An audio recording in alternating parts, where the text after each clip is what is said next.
नागौर जिले के इणाना गांव के प्रहलाद राम इनानिया ने जीरा उत्पादन में नई इबारत लिखी है। प्रहलाद राम ने गत वर्ष जीरे की जैविक खेती की, जिसमें रासायनिक कीटनाशकों का उपयोग नहीं किया। तबीजी अजमेर के वैज्ञानिकों के मार्गदर्शन और अंबुजा सीमेंट फाउंडेशन के सहयोग से प्रहलाद राम ने ये बीड़ा उठाया। फाउंडेशन के माध्यम से अमेरिका की लैब में उसके जीरे की फसल जांची गई। इसमें कीटनाशकों का उपयोग नहीं होने पर अच्छे भाव देने वाले खरीदार मिल गए। पहली बार केवल 18 किलो जीरा ही उन्होंने खरीदा। उसके बाद शेष करीब 5 क्विंटल जीरा भी उन्होंने इसी भाव पर खरीद लिया। गत वर्ष प्रहलाद राम का जीरा 28,000 प्रति क्विंटल के भाव से बिका, जबकि इस बार प्रहलाद राम को 7,000 रुपए प्रति क्विंटल अधिक मिलेंगे। तो आ जीरा की खेती करी लाल साल भी करी, लाल साल जीरा की खेती करी। जन लाल साल थोड़ो तो प्रोडक्शन तो कम हुई, जीरो है जो लोगों के थोड़ा 1.5-2 कुंटल हुई, हमारे को करीब कुंटल भरी हुई।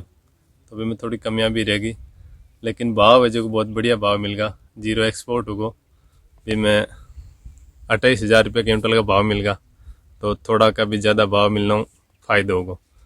तो भी में अंबुजा सीमेंट फाउंडेशन को सहयोग और NRCS अजमेर का वैज्ञानिकों को भी सहयोग मिलियो, लाल साल भी मिलियो, पूरा खाद दवाई और NRCS को मिलियो।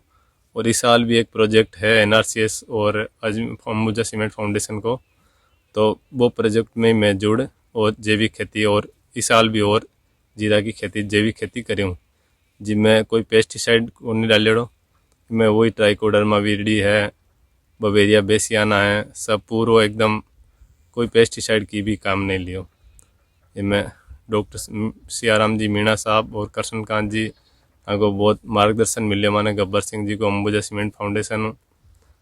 और बढ़िया लाली साल में विजिट करने वास्ते एक डॉक्टर गोपाल सिंह जी आया, वे कोई विदेशी कोई है डॉक्टर साना मैडम भी के साथ आया, विजिट करी और बटे एक्सपोर्ट जीरो एक्सपोर्ट करियो। तो वे के मार्गदर्शन के हिसाब में इस साल भी जीरो और 6 बीघा में जीरो और लगाएड़ा है, तो वो भी एकदम पूरा ऑर्गेनिक जीरो है। और किसान बयान है वही कहना चाहूँ, ज़्यादा में ज़्यादा ऑर्गेनिक करें तो बढ़िया ज़्यादा में ज़्यादा भाव मिली और अपने स्वास्थ्य को भी बचाव हुई। प्रगतिशील किसान ने बताया कि उसने अपने स्तर पर ही जैविक खाद तैयार की। सिंचाई के लिए बरसाती पानी को फार्म पॉन्ड में एकत्र किया।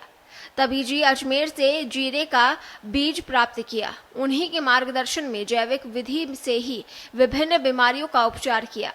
जैविक खाद के उपयोग के कारण खरपतवार कम रही। वहीं पानी की बचत के लिए बूंद बूंद सिंचाई पद्धति भी अपनाई। इन दोनों उपायों से जीरे की फसल में अनावश्यक खरपतवार कम पैदा होती है। ये खड्डा है, ये कंपोस्ट खाद बनाने के लिए, तो यहाँ इसको घेरा किया हमने 3.5 से 4 फीट गहरा है और लंबा है, करीब 15 फीट लंबा है। और इसके अंदर अपने जितना भी फसल अवशेष कचरा जितना भी है इसके अंदर डाल देते हैं, और कचरे के ऊपर जितना भी ताज़ा गोबर होता है वो इसके ऊपर परत लगा देते हैं। परत लगा के फिर इसके ऊपर वेस्ट डिकम्पोजर हमने इस ड्रम में घोल के रखा है, वो 15-20 दिन से इसके ऊपर खाली कर देते हैं। ये खाद एकदम बढ़िया तैयार हो जाता है, जो सबसे बढ़िया खाद है। कचरा पूरा सड़ जाता है, कचरा भी काम आ जाता है, दीमक खेमक नहीं लगती इसमें, और खरपतवार के बीज भी है वो इसमें नष्ट हो जाते हैं। तो इसमें किसान के लिए बहुत बढ़िया चीज़ है, ये सुपर कंपोस्ट बन जाता है। हाँ, तो इसमें ना पूरा इसको परतें लगा के कचरा गोबर और इसके ऊपर वेस्ट डिकम्पोजर डाला। पूरा खड्डा भरने के बाद है ना इसके ऊपर प्लास्टिक की काले कलर की सीट बिछाते हैं। इसके ऊपर सीट बिछा के सीट को रखते हैं 8 से 10 दिन तक।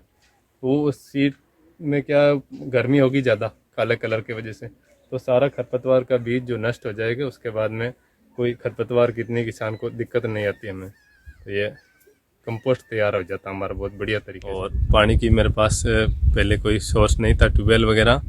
अब 2 साल हो गई मैंने ये पानी के लिए फार्म पॉन्ड बनाया, जिसमें सरकार से मेरे को अनुदान मिला है।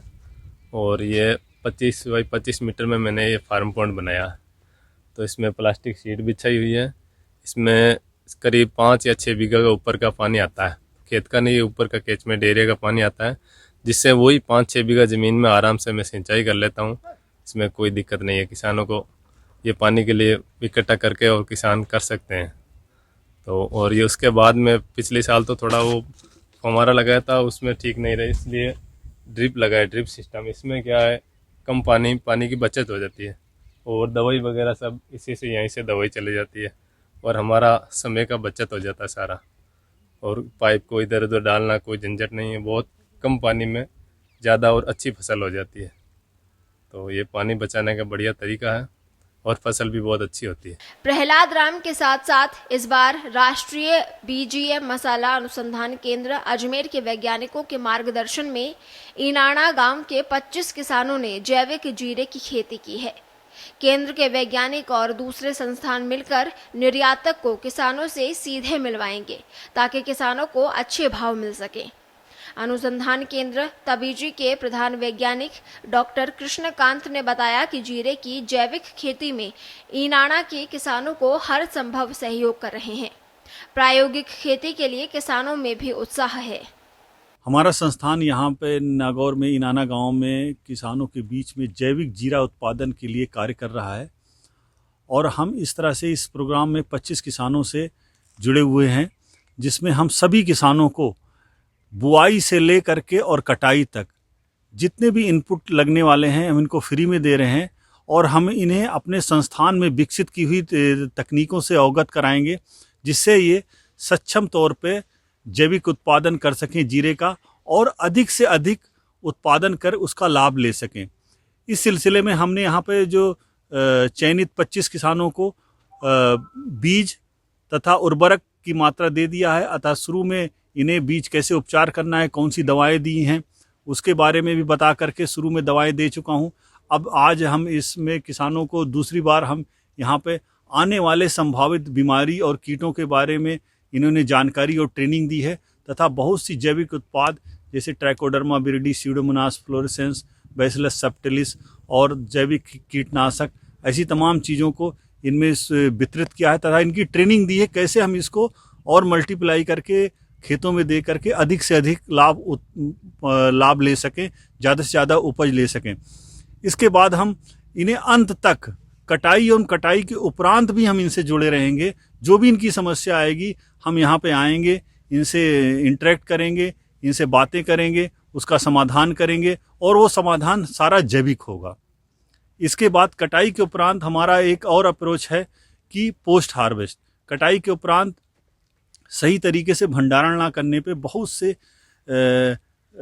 हमारे जो है कीट पतंग उस नुकसान पहुंचाने लगते हैं, जिससे जीरे में काफ़ी क्षति होती है। तो हमें इसका भी कंट्रोल करना है। तो इसके लिए हम कैसे पैकिंग कर सकें, कैसे ड्राइंग करेंगे और कैसे अच्छी तरह से पैकिंग करके मार्केटिंग करें, इसके बारे में जानकारी देंगे तथा पैकिंग मटेरियल और हम इनको उपलब्ध कराएंगे। एक कंप्लीट पैकेज देंगे, शुरू में जीरा बोने से लेकर के और लास्ट कटाई तक। अंत में हम सारे जो निर्यातकों को बुला कर जो हम इनका इंटरेक्शन कराएंगे, तो स्वतः एक बार जब जुड़ जाएंगे, अपने उत्पाद का अच्छा मूल्य मिलने लगेगा, तो ये खुद ब खुद इन्हें बिना किसी हमारे अप्रोच के एक सेल्फ सस्टेन गांव हम बनाना चाहते हैं, जिससे इन्हें बाद में किसी की ज़रूरत ना पड़े, खुद ब खुद ये सारी तकनीक को अपने से उपयोग करके एक मिसाल कायम करें। किसानों के लिए यहाँ काम करने वाले अंबुजा सीमेंट फाउंडेशन की माने तो जैविक खेती के सार्थक परिणाम आने के बाद अब एक नई राह खुली है। नागौरी जीरे को विशेष पहचान दिलाने में वो भी पूरा प्रयास कर रहे हैं। इसके लिए समय समय पर विशेषज्ञों को किसानों से मिलवाया जा रहा है। नागौर से हनुमान राम की रिपोर्ट, पत्रिका टीवी, राजस्थान।